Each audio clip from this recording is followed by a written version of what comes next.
Kunting tips mga guys, pag mag-layout pala ng bintana.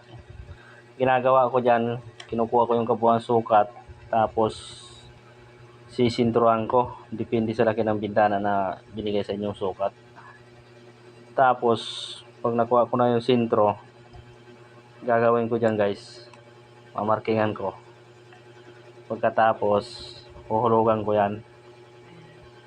Yan kasi yung bintana na yan, 180 by 120 yan. Ngayon, pag nakuha mo na yung sintro sa gitna, sukat ka na lang ng 90, kabilaan. Kabuuan 180. Pagkatapos, yan, susukatin nyo guys.